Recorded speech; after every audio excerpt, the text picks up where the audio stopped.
What's up, folks? Casual Dad here with a quick sort of random video. Just for fun, I wanted to go ahead and talk about Magic the Gathering, which I absolutely love and have loved for basically my entire adult life.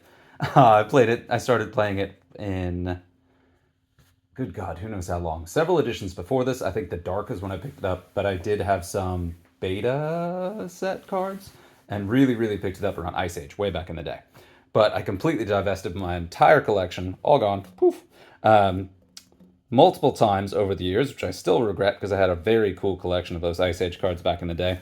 And now, my last collection, I had a big old collection that was a family collection. I did kitchen table with my dad and my brother.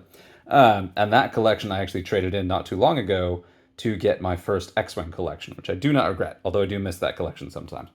But the whole point of this video is to talk about, I recently got back into it just a little bit, and what I've really been enjoying playing is Commander, and even more specifically PreCon Commander, because just to go ahead and talk about it, and I'll go ahead and just to talk about it. So I recently moved to a new city and new state, and it's a bigger city than I'm used to, and trying to get back into the Magic the Gathering community here, folks are very competitive, and you don't have shared collections. You can buy anything you want, and you can build deck lists online, which is fine. Like, that's a great spot for the game to be in.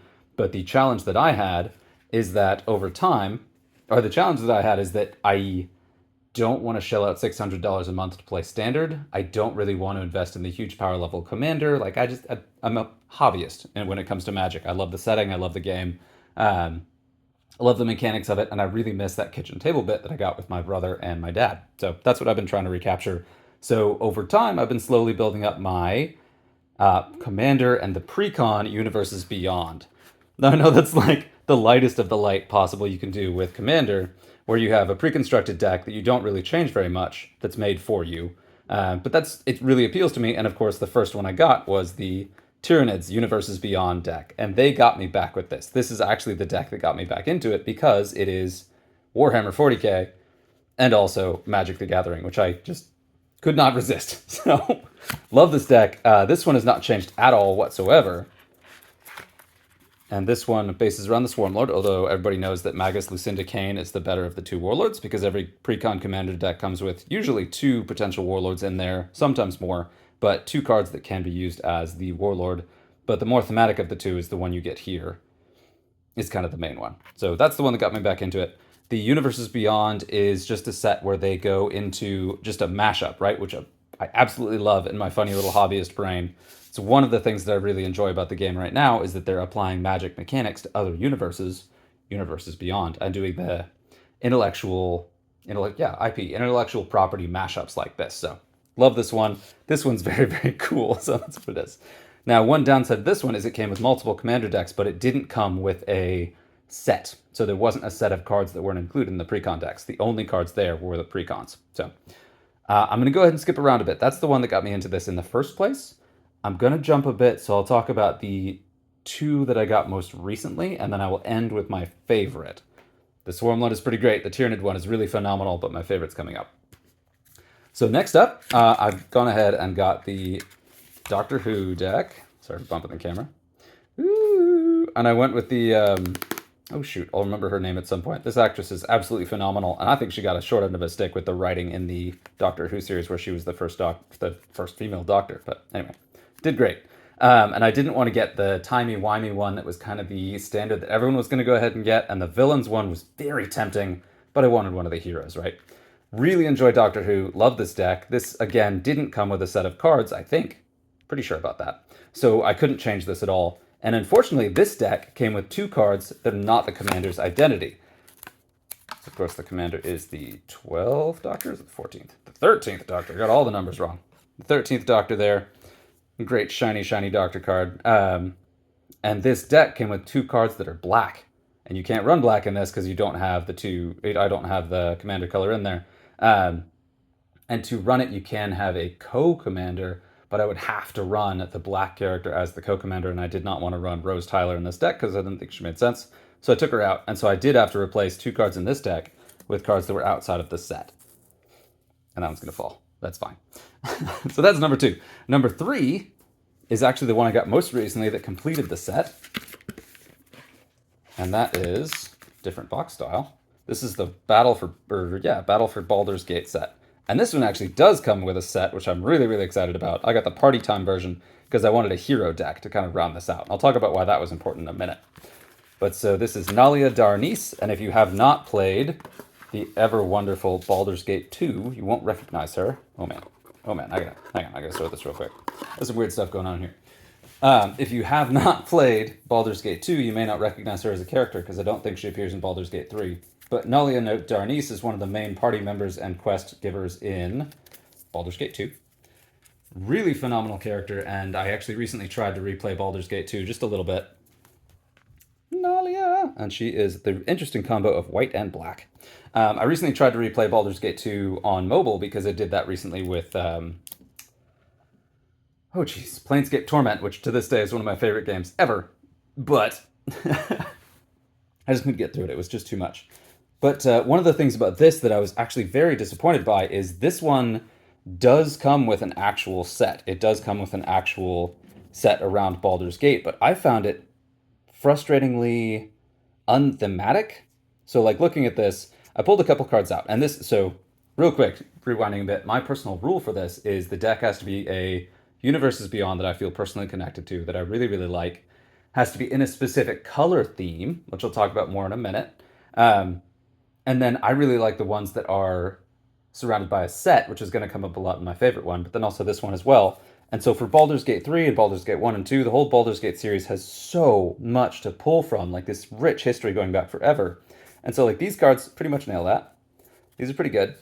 These are things in this deck, and there's Nalia again, that I felt really, spoilers, really nailed the deck itself. But then all of this is either lands or stuff that really didn't feel like it applied to Baldur's Gate. And I was really disappointed in this one because it just completely scrubbed the theme. So I actually ended up adding this many cards from the Baldur's Gate set that are very much Baldur's Gate. And this is a huge number of cards to throw in here. There's more I would want to. And one of the ones I added was, of course, Asterion. Is I added the actual characters who would actually fit in here. The original protagonist of Baldur's Gate 1 right there. I grabbed a couple of these from the set and then threw these in here. Of course, you got to do Rambunctious Mutt for Scratch there.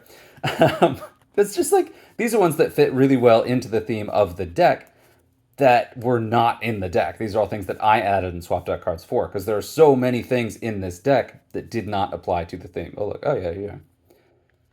And then there's some stuff that just kind of fits in. But like, I was very disappointed in that. So that's going to be a cool deck, and I'm interested in kind of tweak it. And especially, I'm very, very glad that there is a card set around it. So there are Battle for Baldur's Gate and Commander for Baldur's Gate, like Legends. There's a couple sets in the Baldur's Gate launch series that give me options to build this deck in a way that makes it feel more thematic, more in brand with Baldur's Gate 3. Won't make it a better deck, but are things that I can use to rebuild it to be more in theme, because that's a key thing for me. Now, my fourth and final deck is one that this is the second one I got. I've been doing these out of order, and I absolutely love this one, because it's just, I couldn't resist it. It's the Food and Friends. It's Frodo and Sam. It is the Hobbit-based Lord of the Rings, Tales of Middle-earth, Universes Beyond deck, and it is so good. Not only is it stupidly powerful, but it's just incredibly thematic, and this is the first one that I encountered that had a complete set that came with it on launch. Pull this out. So, well, I don't need the whole thing. I already got the whole thing. Oh well. This is one that I love so very much because it comes with this complete set of cards of Lord of the Rings, and this one I have actually changed quite a bit. I swapped a lot of cards out, swapped a fair number of cards in, has the whole ring mechanic, love that. There's a lot of stuff in here that's just so freaking cool, and it is food-based. The key mechanic of the deck is food-based. There's a bunch of different ways to win. Like, this is the one that really made me fall in love with Commander, and especially Universes Beyond. Like, I was, of course, total 40k fanatic who loves Magic. I had to pick up the Tyranid deck, but this is the one that really started the collection on the Spark here. And the eagle-eyed among you may have already seen some spoilers as to exactly why, and why this whole collection is kind of themed in a particular way. And to go ahead and flip that, it tickles me pink, which is a ridiculous phrase, but it does. That is what it does. I giggle all the time because the Universes Beyond Magic stuff is just this wonderful crossover of things, right? And when it's done well, like the Tyranids, like the Hobbits, to a lesser extent these two, but still there, it just is a very satisfying way to enjoy multiple fandoms that I really like. Now, I know that I'm being taken advantage of probably by our corporate overlords here, but for these they nailed it. I'm pretty happy about that. So, but anyway, going back into this, when I got my Tyranid deck, I discovered some card sleeves that were based on the four houses from Harry Potter, which is another mashup I haven't seen yet that just got me.